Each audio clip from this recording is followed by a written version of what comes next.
हरे कृष्णा। श्रीमद् भागवतम स्कंध 1 अध्याय 9 श्लोक नंबर 27। दान धर्मान् राजधर्मान् मोक्ष धर्मान् विभागशः स्त्री धर्मान् भगवद्धर्मान् समसव्यासयोगतः। दान धर्मान् राजधर्मान् मोक्ष धर्मान् विभागशः स्त्री धर्मान् भगवद्धर्मान् समासव्यासयोगतः। अनुवाद और तात्पर्य श्रील प्रभुपाद के द्वारा। श्रील प्रभुपाद की जय। अनुवाद। जब तब उन्होंने दान कर्मों, राजा के राज्य विषयक कार्यकलापों तथा मोक्ष कर्मों की व्याख्या की। फिर उन्होंने स्त्रियों तथा भक्तों के कर्तव्यों का संक्षेप में विशेष रूप से वर्णन किया। युधिष्ठिर महाराज के सामने भीष्म पितामह विभिन्न प्रकार के धर्मों के बारे में शिक्षा प्रदान करते हैं और बाद में उन्होंने भक्तों के कर्तव्यों का भी विशद रूप से वर्णन किया। तात्पर्य में श्रील प्रभुपाद जी बताते हैं कि दान देना गृहस्थ का मुख्य कर्तव्य है और उससे अपनी कठिन कमाई का कम से कम 50% हिस्सा दान में देने के लिए तैयार रहना चाहिए। तो गृहस्थ के बारे में बताया गया है क्योंकि गृहस्थ जो है आर्थिक उत्पादन करते हैं और गृहस्थ आश्रम का ये कर्तव्य है कि वो ब्रह्मचारी आश्रम, वानप्रस्थ आश्रम और संन्यास आश्रम का देखभाल करे।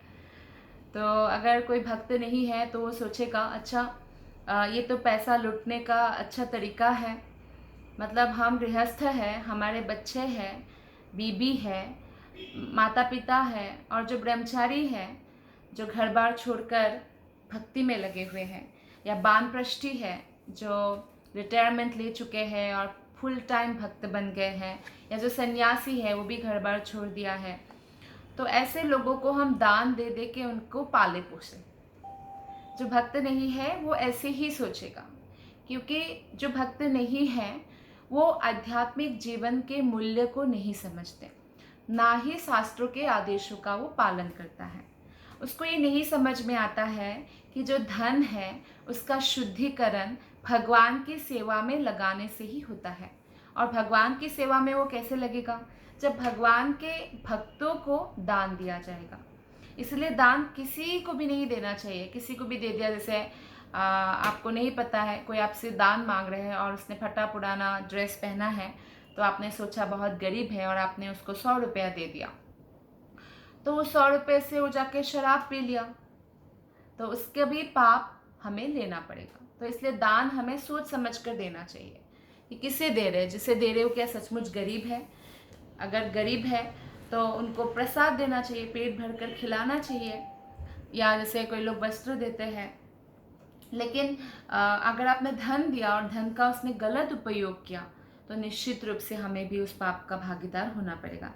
इसलिए कई बार व्यक्ति बोलते हैं हम तो कभी पाप नहीं करते हैं, फिर भी पाप नहीं करते हैं। लेकिन अगर हमारा दान, हमारा कमाया हुआ धन भी गलत व्यक्ति के पास चला गया, उसका भी पाप कर्म हमें लेना पड़ता है। उस व्यक्ति जो पाप किया करेगा उसको भी भाग हमें मिलेगा। तो इसमें श्रील प्रभुपाद तो 50% हिस्सा दान देने के लिए तैयार रहना चाहिए ऐसे कहा है। लेकिन 50% तो बहुत सारे भक्त 50% देते भी हैं। खासकर जैसे बाकी धर्म हैं, ईसाई धर्म या इस्लाम धर्म भी लोग कुछ परसेंटेज अपने अपने अर्निंग का कुछ परसेंटेज जरूर प्रचार प्रसार के लिए देते हैं धर्म का। लेकिन हिंदू धर्म में ऐसा नहीं है। 90% लोग तो नहीं देते हैं। 90% तो मैंने बहुत ज़्यादा बता दिया, उससे भी ज़्यादा लोग क्योंकि नहीं देते हैं। और क्योंकि उनको लगता है ये पैसों का अपव्यय है, इससे अच्छा हम कुछ और पार्टी कर लेंगे, मस्ती कर लेंगे। लेकिन धन का शुद्धिकरण नहीं होता है अगर आप कुछ परसेंटेज भगवान की सेवा में नहीं लगाते हैं, क्योंकि हम शरीर तो है नहीं, आत्मा है और आत्मा का अपना गति है। इसीलिए बाइबल में भी हेवन और हेल शब्द है कि हेवन जाएंगे, ऐसा करेंगे तो हेल जाएंगे। कुरान में भी जन्नत जहन्नुम जैसा शब्द है, यानी आत्मा का गति है, मृत्यु के बाद आत्मा स्वर्ग नरक आदि जगहों पर जाते हैं, और जो भगवत भक्ति करते हैं वो वैकुंठ जगत में प्रवेश करते हैं। तो इसीलिए हमें कुछ प्रतिशत दान देने के लिए तो हमें आदत डालनी चाहिए। अगर हम 50% नहीं भी दे पाते हैं तो एटलीस्ट 10% देना चाहिए। कोई 10% भी नहीं दे पाते हैं तो जितना परसेंटेज वो दे पाते हैं, उनका मन जितना परसेंटेज भगवान के प्रति शरणागत है, उसके हिसाब से वो खुद डिसाइड करे। लेकिन दान, यज्ञ और तपस्या ये व्यक्ति को कभी भी नहीं छोड़ना चाहिए।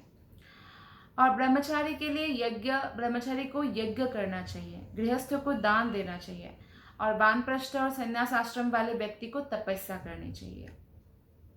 तो समस्त आश्रमों अथवा आत्म साक्षात्कार के पथ पर जीवन के समस्त आश्रमों के लिए यही सामान्य कर्तव्य है। तो ऐसा नहीं कि सन्यासी बन गए और इंद्रिय तृप्ति कर रहे हैं, नहीं। सन्यासी इसलिए बनना है ताकि भगवत भक्ति कर सके, कोई बाधा निषेध के बिना।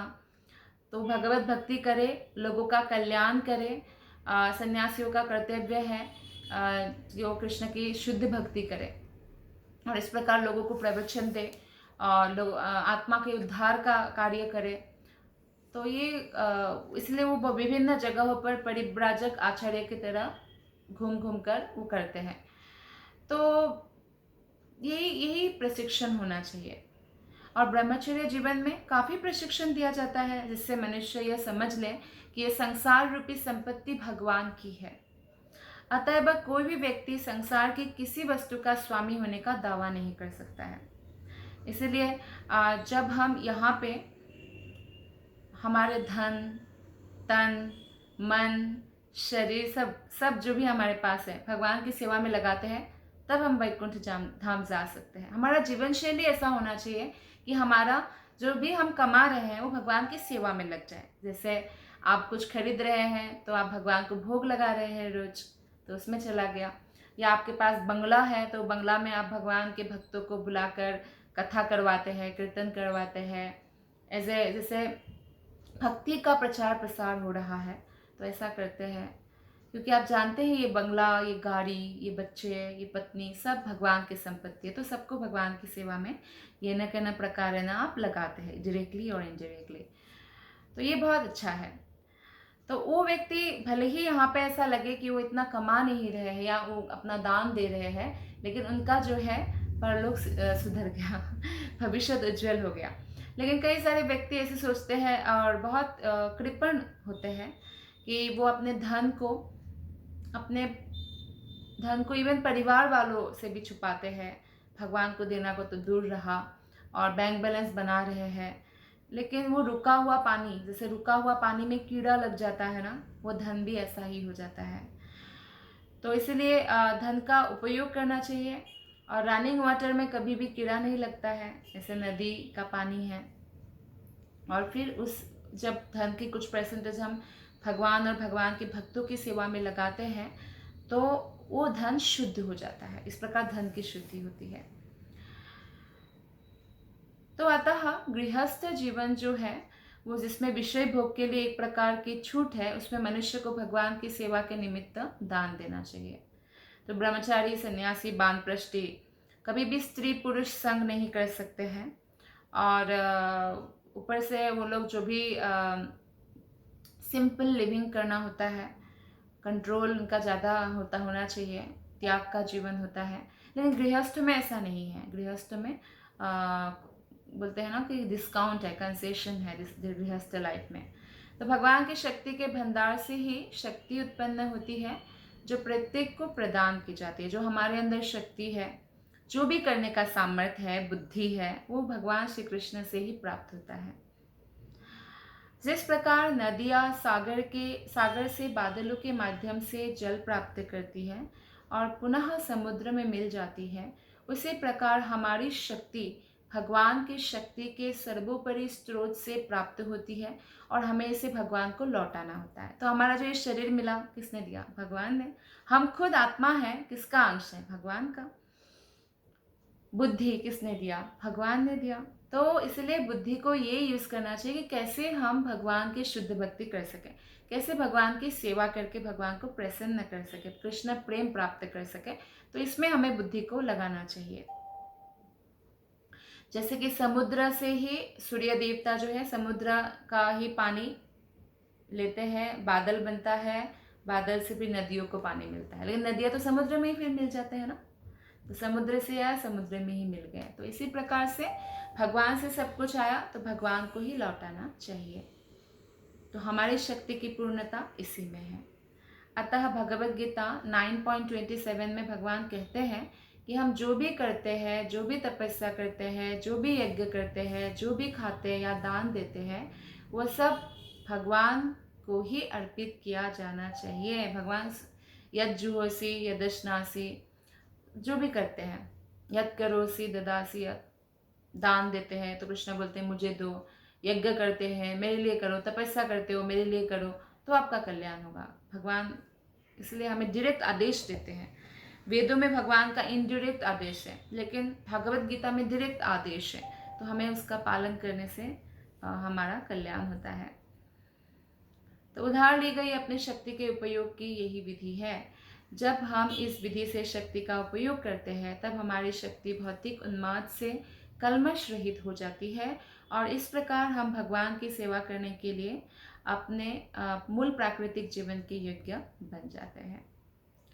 तो राजधर्म जो होता है, राजनीतिक श्रेष्ठता के लिए आधुनिक कूटनीति से भिन्न एक महान विज्ञान है।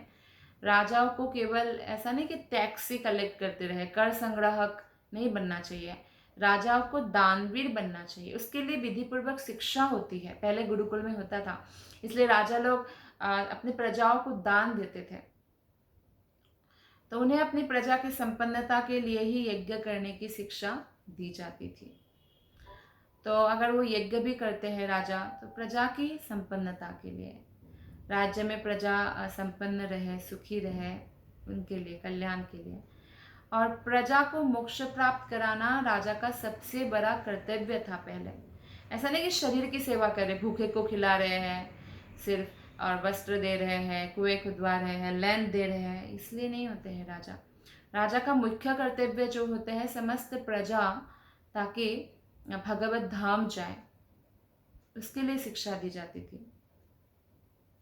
अभी भी कई भारत के बाहर ऐसे कई ऐसा कोई देश है छोटा छोटा, जैसे इस्लाम धर्म का देश है, तो वहाँ पे देखेंगे कि आप जब रोजा का महीना होता है तो अलाउड नहीं होता, चाहे कोई भी रहे उस देश में, कोई ऐसे पब्लिकली पानी भी नहीं पी सकता, खाना तो दूर की बात है, नहीं पी सकता है। और आप देखेंगे जैसे संध्या हो जाता है, सूरज डूब जाता है, तो उनको अब व्रत खोलने का समय होता है, तो गाड़ियाँ जा रही है, गाड़ियों को रोक कर खजूर दे रहे हैं लोग, कुछ कुछ प्रोवाइड करते हैं। तो ये क्यों करते हैं? इसलिए करते हैं क्योंकि राजा का कर्तव्य है कि प्रजा को धार्मिक शिक्षा प्रदान करे कि हाँ आपको नहीं खाना है, ये आपका व्रत है। क्या हमारे भारत में ऐसा होता है कि एकादशी है तो कोई अन्न नहीं मिलेगा, किसी रेस्टोरेंट में कोई अन्न नहीं मिलेगा इतने बजे से इतने बजे तक, रात तक, ऐसा नहीं है। तो पहले ऐसा था, लेकिन राजा प्रजा के धार्मिक उन्नति के लिए कुछ ना कुछ करते रहते थे। ये राजा का बहुत बड़ा कर्तव्य था। जैसे फॉर एग्जाम्पल जैसे बनारस हिंदू यूनिवर्सिटी है काशी में, तो जब महामना मालवीय जी जो वहाँ के फाउंडर है वहाँ के यूनिवर्सिटी के, तो उन्होंने जब वो थे वाइस चांसलर, तो उन्होंने भगवत गीता को कंपलसरी किया था। तो ऐसे ही एक लीडर का कर्तव्य है कि उनके अंदर जो है, जैसे पूरा यूनिवर्सिटी उनके अंदर थे, तो उन्होंने क्या किया, भगवत गीता को कंपलसरी बना दिया। क्यों? ऐसा शिक्षा कैसे प्राप्त हुआ उनको? क्योंकि उनके माता पिता राधा कृष्ण के भक्त थे, पक्का वैष्णव ब्राह्मण थे, जो कथा करते थे, जो दान से थोड़ा बहुत मिला उसी से घर चलाते थे, भले ही उन बहुत क्वालिफाइड ब्राह्मण थे फिर भी। तो ऐसी शिक्षा प्रदान करना चाहिए कि हमारे अंदर जो आश्रित है, हम उनके मोक्ष के लिए क्या करें। भले ही हम कोई राजा नहीं है या कोई बहुत बड़ा उसका ऑर्गेनाइजेशन का मालिक नहीं है, लेकिन एक घर का तो कुछ है। जैसे एक माता अपने 2 बच्चों की तो टीचर है, माता। तो माता का भी ये कर्तव्य है कि मेरे बच्चों को मोक्ष प्राप्त हो, भगवत धाम प्राप्त हो, उसके लिए मैं उनको कैसे शिक्षा प्रदान करूं। या पति का ये कर्तव्य है कि वो पत्नी की भक्ति का ध्यान रखे, बच्चों की भक्ति का ध्यान रखे। यहाँ तक कि हर बच्चे को जब बड़ा हो जाता है तो माता पिता के भी ध्यान रखना चाहिए भक्ति मूलक दृष्टि से। सिर्फ बुढ़ापे का ध्यान रखना ही ध्यान रखना नहीं है कि आप बुढ़ापे में अच्छे से खिला पिला रहे हो, नहीं। आप हमें उनके आध्यात्मिक उन्नति का भी ध्यान रखना चाहिए। उनके साथ श्रीमद् भागवत की कथाओं का चर्चा करना चाहिए, भगवत गीता का चर्चा करना चाहिए। तो ये बहुत अच्छा तरीका। पहले जब जॉइंट फैमिली था, जैसे मुझे भी याद है, तो हमारे जो दादा दादी लोग थे वो हमेशा महाभारत रामायण की स्टोरी सुनाकर सुलाते। तो ये बहुत अच्छा है। लेकिन अब जब मॉडर्न दादा दादी आएंगे, क्या उनको पता होगा महाभारत रामायण की स्टोरी? क्योंकि अभी की जनरेशन को तो सिखाया ही नहीं जाता है स्कूल में भी। तो इसलिए बहुत ये आवश्यक है एक एक व्यक्ति को सबका भारत भूमि ते हल मनुष्य जन्म जार जन्म सार्थक करी करो परोपकार, चैतन्य महाप्रभु कहते हैं कि भारत भूमि में किसी का अगर जन्म हुआ है, कोई आम जन्म नहीं है। भले वो ब्राह्मण हो, वैश्य हो, शूद्र हो, चाहे कोई भी हो, स्त्री हो, पुरुष हो, चाहे कोई भी हो, आम जन्म नहीं है। और ये पवित्र भूमि है। पूरे पृथ्वी में भारतवर्ष बहुत पवित्र भूमि है। और ऐसे भूमि में अगर जन्म हुआ है तो हमें अपना कल्याण करना चाहिए भक्ति करके, और दूसरों का भी करना चाहिए। ये बहुत बड़ा कर्तव्य है हमारा। तो जो पिता, गुरु तथा राजा को कभी भी जन्म, मृत्यु, जरा तथा व्याधि से प्रजा, उनके अंदर जो भी लोग हैं, उनको मुक्त कराने के मार्ग पर लापरवाह नहीं होना चाहिए। इसलिए कहा गया है कि ब्राह्मण को ही शिक्षक होना चाहिए। अगर कोई व्यक्ति खुद ही इतना गलत आदत है और वो शिक्षक बन जाते हैं तो क्या आदर्श स्थापित करेंगे? अगर वो अपने स्टूडेंट्स के साथ ही शराब पी रहे हैं, सिगरेट पी रहे हैं, या स्त्रियों के बारे में चर्चा कर रहे हैं, तो वो कैसे सम्मान प्राप्त करेंगे पहली बात। और वो स्टूडेंट्स कैसे बदलेंगे? ये चार पाप नहीं करना वो कैसे सिखाएंगे? तो ये इसीलिए बोला गया कि ब्राह्मण मतलब जो सत्वगुण में स्थित है, जो कर्म से ब्राह्मण है, उनको ही शिक्षक बनना चाहिए। तो जनता क्या होगा? जनता, टीचर्स मतलब लीडर्स, तो वो बड़ा बड़ा बिल्डिंग भले ही ना बनाए, पर कितने ही स्टूडेंट्स का कैरेक्टर बिल्ड करते हैं। अच्छा शिक्षक अच्छा कैरेक्टर बिल्ड कर सकते हैं। तो इसीलिए टीचर्स का, जो गुरु है, गुरु का और राजा का या पिता का, कोई घर के मुरब्बी का ये कर्तव्य है कि उनके अंदर जो भी है उनको जन्म, मृत्यु, जरा, व्याधि के चक्र से मुक्त करने का उपाय सोचें। जब ये प्राथमिक कर्तव्य सही ढंग से समाप्त हो जाते हैं तो फिर जनता द्वारा जनता के लिए बनाई गई सरकार की कोई आवश्यकता नहीं रह जाती है। जनता इतना डिसिप्लिन्ड हो जाएंगे कि राम राज्य हो जाएगा। यानी हर एक व्यक्ति जब भगवत भक्ति में लग जाएंगे तो ना चोरी होगा, ना कोई ब्राइब लेगा, ना कोई दहेज के लिए किसी को मारेगा, ना कोई क्राइम होगा। तो सब लोग डिसिप्लिन्ड हो जाएंगे। आजकल लोग छद्म से बटोरे गए मतों के बल पर शासन अधिकार पा लेते हैं। श्रील प्रभुपाद कहते हैं कि जैसे आजकल बहुत सारे नेता ऐसे भी हैं जो धन देकर वोट खरीदते हैं या कुछ लालच देकर खरीदते हैं, लेकिन हृदय से उनको राजा समझकर वो लोग राजा नहीं बनाते। जैसे राम को जब वनवास हो गया तो प्रजा पागल हो गए, प्रजा इतना परेशान हो गए, राम के साथ अयोध्या छोड़ने के लिए रेडी है, राम के पीछे पीछे चल पड़े। तो ऐसे राजा नहीं है अभी। मुश्किल है, हो सकता है हो भी, लेकिन बहुत मुश्किल है। तो ऐसे राजा होना चाहिए कि हृदय से राजा, हृदय में बैठे हुए हैं, हृदय जीत लिया, ऐसे राजा। जैसे कि युधिष्ठिर महाराज थे। युधिष्ठिर महाराज को कोई मेहनत नहीं करना पड़ा पूरे पृथ्वी के राजा बनने के लिए, बहुत ज़्यादा कोई युद्ध नहीं करना पड़ा, क्योंकि राजा लोग अपने आप ही सरेंडर करते और राजा लोग अपने आप युधिष्ठिर महाराज के अंदर रहकर खुद को सुरक्षित महसूस करते, क्योंकि युधिष्ठिर महाराज कोई शोषण नहीं करते, कोई बुरा बर्ताव नहीं करते हैं। वो हमेशा धर्म के राह पर चलेंगे और कितना सहनशील है। तो ऐसे लीडर होना चाहिए। तो उसके लिए क्या होता है, राजाओं को पहले प्रशिक्षण दिया जाता था, इसलिए राजा के पुत्र राजा होते थे। लेकिन अभी तो प्रशिक्षण के बिना ही राजा बनने का होड़ लगी हुई है। तो ऐसी परिस्थितियों में अप्रशिक्षित प्रशासक प्रजा को सभी प्रकार से सुखी बनाने के प्रयत्न में कहर ढाता है। पहले के राजा प्रजा को सभी प्रकार से सुखी बनाना चाहते थे, लेकिन अप्रशिक्षित जो प्रशासक होते हैं वो क्या होता है, धीरे धीरे चोर और धूर्त बने जाते हैं कि अच्छा 5 साल के लिए बन गया नेता, अब मुझे भी मेरा 7 पीढ़ियों तक खाए इतना धन कमाना है। तो चोर बन जाते हैं और धूर्त बन जाते हैं और दाबादोल राज्य पर करों की वृद्धि करते हैं। टैक्स, बहुत ज़्यादा टैक्स लेते हैं। बहुत सारे भारत के बाहर ऐसे भी देश है बहुत सारे जहाँ पे सरकार टैक्स ही नहीं लेते हैं, तो लोग बहुत वहाँ नौकरी करने जाते हैं, तो जहाँ पे टैक्स नहीं होता है।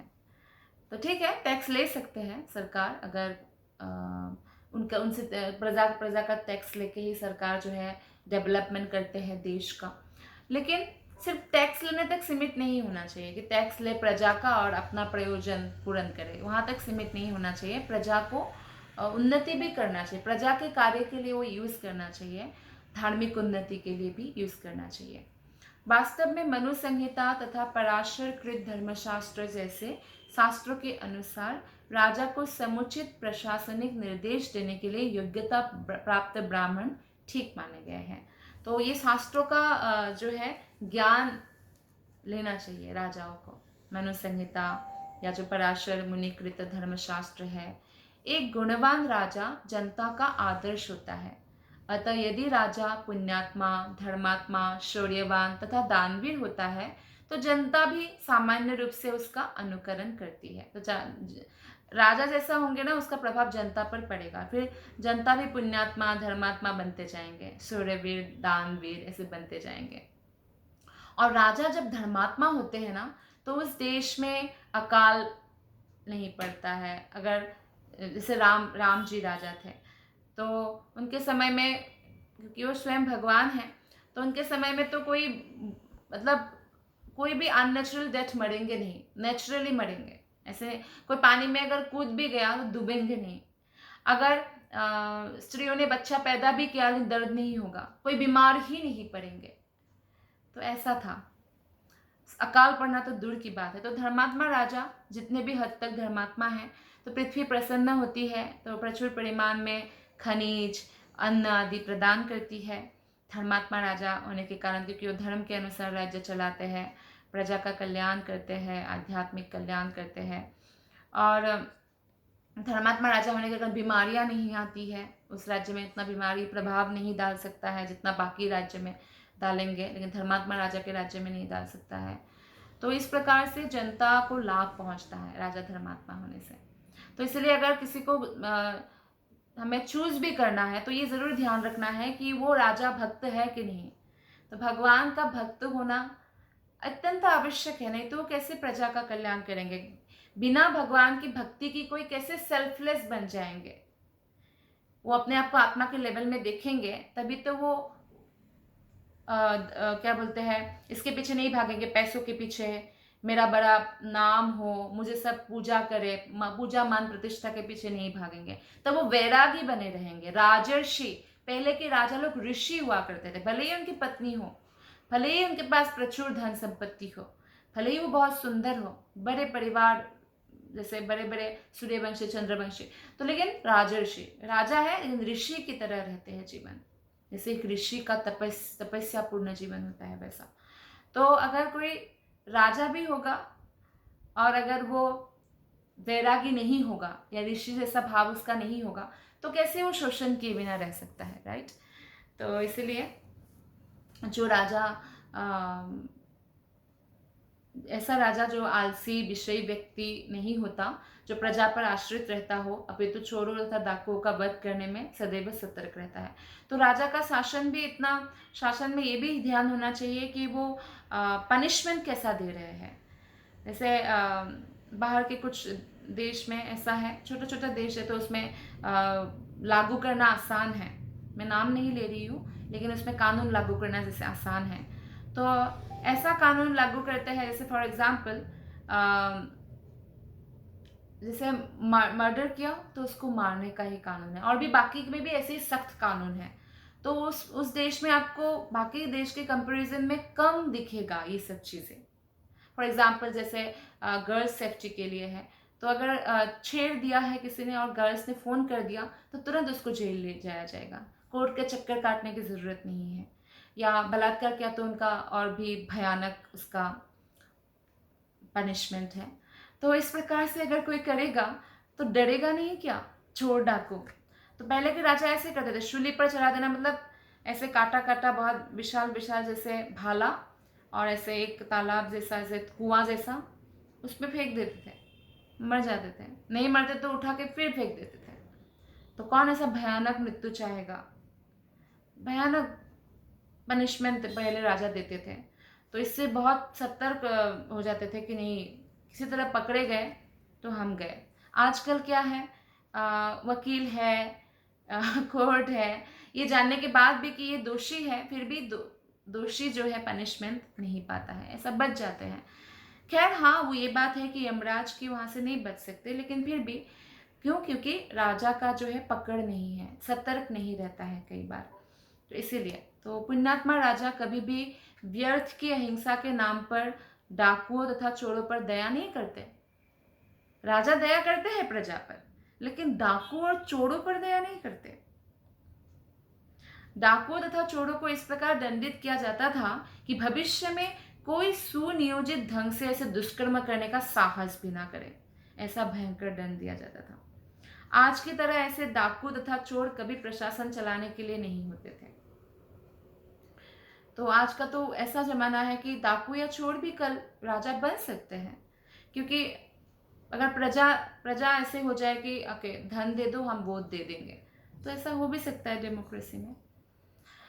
तब पहले की बात कर रहे श्रील प्रभुपाद जी, तब कर लगाने के नियम सरल थे। ना तो कोई जबरदस्ती की जाती थी कि टैक्स देना ही पड़ेगा, ना घुसपैठ। राजा को प्रजा की उपज का 1/4 लेने का अधिकार था, यानी 25% लेते थे प्रजा से। राजा को किसी को प्राप्त संपदा का 1/4 पर हक जताने का अधिकार था। किसी को इतना देने में कोई एतराज भी नहीं था, क्योंकि राजा के पुण्यात्मा होने तथा धार्मिक एकता होने के कारण प्रचुर प्राकृतिक संपदा होती थी। पहले कोई भी अकाल नहीं होता था, जैसे कि अन्न, भरपूर परिमाण में अन्न, फल फूल, रेशम, कपास, दूध, हीरे जवाहरात। आज की तरह कोई पानी देने का आर्टिफिशियल सिस्टम नहीं था। तो जब जब बारिश होना चाहिए तब तब जो है बादल बरसता था। और क्योंकि देवता भी खुश रहते हैं ना धार्मिक राजा होने से, प्रजा भी धार्मिक होते हैं। तो प्रचुर परिमाण में रेशम, कपास, दूध, हीरे जवाहरात, खनिज इत्यादि मिलता था। अतएव कोई भी भौतिकता की दृष्टि से असंतुष्ट नहीं रहता था। प्रजा कृषि और पशुधन, पशुधन क्या है, खासकर गाय, गाय धन में समृद्ध थी। सबके घर में लगभग गाय होता। तो अतएव उसके पास प्रचुर अन्न, फल, दूध था, और उन्हें साबुन, सौंदर्य प्रसाधन, सिनेमा या मदिरालयों की कोई आवश्यकता नहीं थी। राजा को यह देखना होता था कि मानवता की संचित शक्ति का सही ढंग से उपयोग हो रहा है कि नहीं। मानव शक्ति पशु जैसी इच्छाओं की पूर्ति के लिए नहीं है। पशु तो सिर्फ खाना पीना मैथुन करने में ही सीमित रहते हैं, लेकिन हमारा जीवन आत्म साक्षात्कार के लिए ही मिला है। सरकार की सारी योजना इस विशिष्ट उद्देश्य की पूर्ति के लिए होती थी। फलस्वरूप राजा को उचित रीति से मंत्रियों का चयन करना होता था, क्योंकि मंत्रियों से सलाह लेते थे ना राजा। तो राजा उचित उपदेशक यानी मंत्री को चयन करते थे। यानी कि वोट दिया प्रजा ने तो मंत्री मिनिस्टर बन गए, ऐसे नहीं, राजा सिलेक्ट करते थे बुद्धि से। मंत्री या सेनापति या जो सामान्य सिपाही भी है, सबका व्यक्तिगत योग्यताओं के आधार पर चुने जाते थे, और अपने अपने पदों पर नियुक्त होने के पूर्व राजा उन पर समुचित निगरानी रखता था। निगरानी भी रखा जाता था, सुपरवाइज किया जाता था, सही से ढंग से काम कर रहे कि नहीं। राजा विशेष रूप से सतर्क रहता था कि ऐसे तपस्वी छूटे नहीं जिन्होंने आध्यात्मिक ज्ञान के प्रचार प्रसार में अपना सब कुछ त्याग कर दिया हो। तो राजा ऐसे तपस्वी का भी ध्यान रखते हैं। राजा इसलिए तो जब विश्वामित्र ताड़का को मारने और अन्य असुरों को मारने के लिए दशरथ के पास गए, राम जी को मांगा। तो वशिष्ठ मुनि ने कहा हाँ जाने दीजिए, तो फिर राम जी चले गए। तो क्षत्रिय का ये कर्तव्य होता है, हालांकि विश्वामित्र मुनि इतने पावरफुल थे कि वो अपने आप भी मार सकते थे, लेकिन मुनियों का कर्तव्य, ब्राह्मणों का कर्तव्य है यज्ञ करना, शिक्षा प्रदान करना। क्षत्रिय का कर्तव्य है कि रक्षा करना। तो सतर्क रहते हैं राजा। राजा भली भांति जानता था कि पूर्ण पुरुषोत्तम भगवान कभी भी अपने अनन्य भक्तों का तिरस्कार सहन नहीं करते हैं। तो इसलिए राजा तपस्वी का, ऋषि मुनि, जो ब्राह्मण वर्ग है, जो आध्यात्मिक शिक्षा समाज में प्रदान कर रहे, बांट रहे हैं, वैष्णवों का बहुत सम्मान करते थे। यहाँ तक कि ऐसे तपस्वी उन चोर उचक्कों के भी विश्वस्त जननायक होते थे, जो इन तपस्वियों की आज्ञाओं का कभी उल्लंघन नहीं करते थे। जैसे आप देख लीजिए, इवन रावण भी है, तो रावण था असुर, लेकिन वो भी ब्राह्मणों का सम्मान करता था। जरासंध ब्राह्मणों का बहुत सम्मान करते थे, इसीलिए तो भगवान श्री कृष्ण, भीम, अर्जुन ब्राह्मण का रूप धारण करके गए थे और दान में युद्ध मांग लिया कि हमारे साथ युद्ध करो।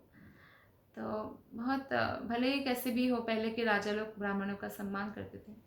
तो राजा निरक्षरों, जो निरक्षर है, पढ़े लिखे नहीं है, असहायों तथा विधवाओं को विशेष सुरक्षा प्रदान करता था, क्योंकि जैसे निरक्षर है तो उनको कई सारा अभाव हो सकता है। जो असहाय है या जो विधवा है, उनका कोई सहारा नहीं है, तो उनको सुरक्षा प्रदान करते। शत्रु द्वारा आक्रमण किए जाने के पूर्व रक्षा के सारे उपाय करते थे। कर प्रणाली, टैक्स बहुत सरल था समझना, और इसका उद्देश्य संचित कोष को बढ़ाना होता था, लोगों को लूटना नहीं। कोषों को इसलिए बढ़ाते थे ताकि लोगों पर ही उसका उपयोग कर सकें। सैनिकों की भर्ती सारे विश्व भर से की जाती थी और उन्हें विशेष कार्यों के लिए प्रशिक्षित किया जाता था। जहाँ तक मोक्ष का संबंध है, मनुष्य को काम, क्रोध, अवैध इच्छाएं, लोभ तथा मोह पर विजय प्राप्त करनी होती है। क्रोध पर विजय पाने के लिए मनुष्य को क्षमा करना सीखना चाहिए। जैसे मान लीजिए किसी ने कुछ कह दिया, तो उस पर अगर हम सोचते रहेंगे और उस व्यक्ति के बारे में भी बुरा सोचते रहेंगे, तो हृदय में द्वेष उत्पन्न होगा और वो द्वेष हमें जला देगा अंदर ही अंदर। जैसे कोई जलता हुआ, मान लीजिए कोई जलता हुआ अपने कोयला हाथ में रखा है, किसी के ऊपर फेंकेंगे, उसको मारेंगे, लेकिन जब तक आपने हाथ में पकड़ा, आपका भी हाथ जल गया है ना। तो इस प्रकार से क्रोध को तुरंत त्यागने का उपाय है कि हम क्षमा करना सीख जाए। अवैध इच्छाओं से मुक्त रहने के लिए आवश्यक व्यर्थ की योजनाएं ना बनाई जाए। जैसे कुछ नित्य कर्म होता है, डेली हमें वो करना ही करना होता है, खाना, सोना, जैसे भगवान का जप करना। लेकिन कई कर्म होता है नियमित, काम्य कर्म। काम्य कर्म मतलब अपने आप बनाया, क्योंकि मुझे ये चाहिए इसलिए उस इच्छाओं को इतना बढ़ा दिया। तो ऐसे अवैध इच्छाएं नहीं रखना चाहिए, इंद्रिय तृप्ति की इच्छाएं, और इसलिए व्यर्थ का ही योजना बनाने से मुक्त रहना चाहिए। मनुष्य जीवन भक्ति करने के लिए मिला है, सरल जीवन जिए और भक्ति करे, तो फिर सुखी हो सकता है व्यक्ति। आध्यात्मिक अनुशीलन द्वारा नींद पर विजय प्राप्त की जा सकती है। यानी हम जब भक्ति करते हैं तो हम अज्ञानता पर विजय प्राप्त कर सकते हैं, नींद पर विजय प्राप्त कर सकते हैं। सहिष्णुता द्वारा सहन करने से इच्छाओं तथा लोभ पर विजय पाई जा सकती है। हाँ, लोभ आ सकता है, लेकिन उसमें उसको सहन करना सीखना चाहिए। क्रोध आ सकता है, सहन करना सीखना होगा। तो नियमित एवं संतुलित आहार द्वारा विभिन्न रोगों से होने वाली गड़बड़ियों से बचा जा सकता है। ये जीव जो है स्वाद मांगता है, और स्वाद के कारण हम जो पेट को सूट नहीं करता है ना, वो भी खा लेते हैं, तो बीमारियां होती है। लेकिन अगर हम नियमित टाइम से खाए, संतुलित, जितना खाते उतना ही खाए। स्वाद बढ़ गया करके अगर हम रोज 2 रोटी खाते हैं, स्वाद बढ़ गया करके 5 रोटी ना खा ले, है ना। या स्वाद नहीं है करके पूरा दिन खाया ही नहीं खाया, ऐसा भी नहीं होना चाहिए। हमें एक तो नियमित टाइम से खाना है, और जो हमें हमारे पेट को शुद्ध करता है, जीव को अच्छा लगता है नहीं, पेट को शुद्ध करता है, वैसा अगर हम आहार खाएंगे तो विभिन्न रोगों से होने वाले जो गड़बड़ी हमारे जीवन में, उससे हम बच सकते हैं। आत्मा संयम से झूठी आशाओं से मुक्त हुआ जा सकता है, और कुसंगति से बचकर धन संग्रह किया जा सकता है।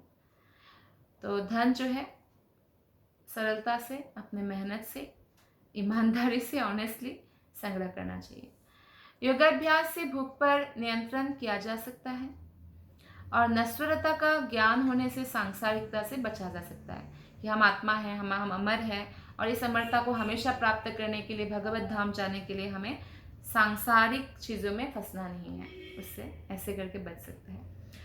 जल्दी अगर हम उठना शुरू करें तो हम आलस को जीत सकते हैं। हाँ, भले ही अगर जल्दी उठने की आदत ना हो किसी का, तो नया नया शुरू करे तो कुछ दिन उसको नींद आएगी, लेकिन जब वो आदत बन जाएगी ना जल्दी उठने का, तो धीरे धीरे वो आलस्य को जीत जाएगा। और तथ्यों के निर्धारण से झूठे तर्क समाप्त किए जा सकते हैं। वाचालता को गंभीरता से और मौन द्वारा और भय को पराक्रम से जीता जा सकता है। स्वाध्याय यानी शास्त्रों के अध्ययन के द्वारा पूर्ण ज्ञान की प्राप्ति संभव है। मनुष्य को काम, क्रोध, लोभ, स्वप्न इत्यादि से मुक्त होना चाहिए, जिससे असली मोक्ष मार्ग प्राप्त हो सके। जहाँ तक स्त्री वर्ग का संबंध, ये सब भीष्म पितामह शिक्षा दे रहे हैं युधिष्ठिर महाराज, तो विभिन्न टॉपिक्स पर एक्चुअली। तो जहाँ तक स्त्री वर्ग का संबंध है, स्त्रियां मनुष्य की प्रेरणा स्रोत मानी जाती रही है।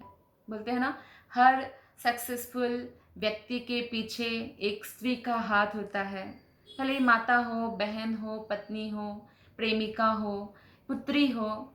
तो स्त्रियों को मनुष्य की प्रेरणा स्रोत मानी जाती रही है। इस तरह वे मनुष्य से अधिक शक्तिशाली होती है। तो स्त्रियों को अधिक शक्तिशाली भी माना जाता है, इसीलिए क्योंकि वो प्रेरणा डाल सकती है। तो इसलिए स्त्रियों का धार्मिक होना अत्यंत आवश्यक है।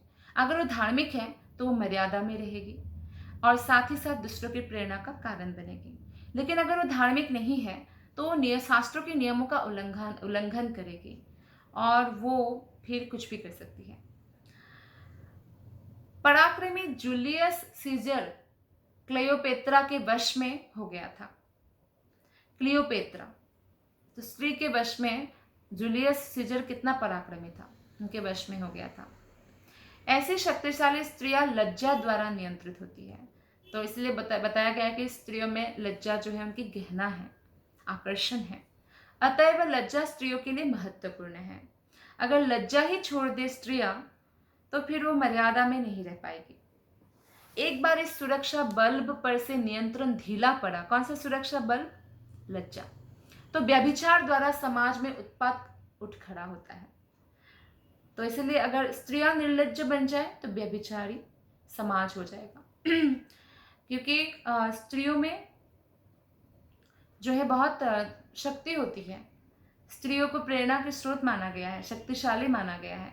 और अगर वो लेकिन व्यभिचारी नहीं हो जाए, सतीत्व अगर स्त्री का है, तो हमने बहुत सारी कथाएं भी सुनी है सती स्त्रियों की, तो कितनी शक्तियां होती है।